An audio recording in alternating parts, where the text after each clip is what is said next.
እመቤታችን ቅድስት ድንግል ማርያም መስቀሉ ስር የጌታችን የኢየሱስ ክርስቶስ እናት እመቤታችን ቅድስት ድንግል ማርያም መስቀሉ ስር ቁማ ሆድን በሚያቃጥል አንጀትን በሚቆራርጥ በጽኑ ሐዘን ታለቅስ ታነባ ነበረ። በድንግልና ስለጸነሰችው በድንግልና ስለወለደችው ልጇ ድንግል ማርያም ለምን አታለቅስ? 9 ወር ከ5 ቀን በማኅፀኗ ስለተሸከመችው ልጇ ድንግል ማርያም ለምን አታለቅስ? በድንግልና ስላጠባችው ልጇ ድንግል ማርያም ለምን አታለቅስ? ከአገር አገር ተጉዛ በግብፅ በረሃ ስለተንከራተተችበት ልጇ ድንግል ማርያም ለምን አታለቅስ? ራሔል ለልጆቿ የምታለቅስ ከሆነ ድንግል ማርያም ስለተወደደ ልጇ ለምን አታለቅስ?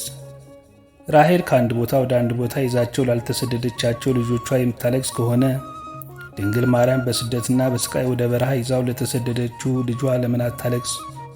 መቃብራቸውን ላላየችው ልጇ ራሔል የምታለቅስ ከሆነች ድንግል ማርያም የታተመ የልጇን መቃብር እያየች ለምን አታለቅስ?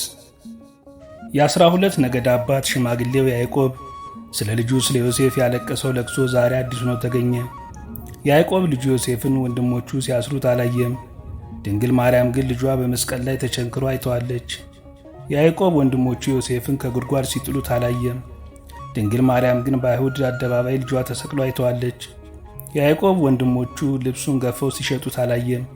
ድንግል ማርያም ግን ይሁዳ ልጇን በ30 ብር ሲሸጠው አይታለች። ያዕቆብ በልጁ ደም ሳይሆን የበግ ደም አይቶን ያለቀሰው። መለኮት የተዋሃደው የክርስቶስ ደም ግን ድንግል በምታለቅስበት ዓለት ላይ ፈሰሰ። ስለዚህም አለቀሰች። ስለተወደደ ልጇ ድንግል ለምን አታለቅስ? 7ቱ የመላእክት አለቆች መጥተው አረጋጓት፣ አጽናኗት።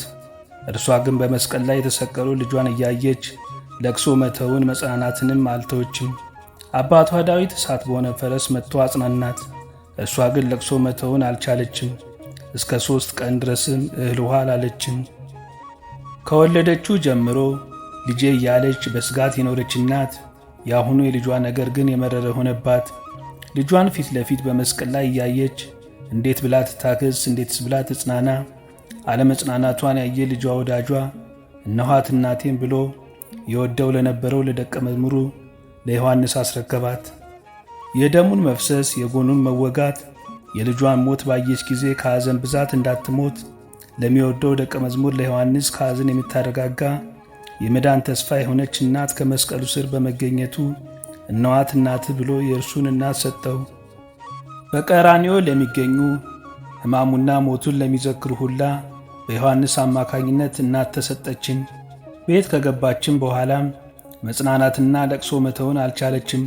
እስከ 3 ቀን ድረስም እህል ውሃ አልቀመሰችም። ኦ ድንግል ሐዘንሽን ከልጅ ዘንድ አሳስቢ፣ ስለ እኛም በምሕረቱ ይጎብኘን ዘንድ አሳስቢ። አባ ሕርያቆስ። ወስብሐት ለእግዚአብሔር ወለወላዲቱ ድንግል ወለመስቀሉ ክቡር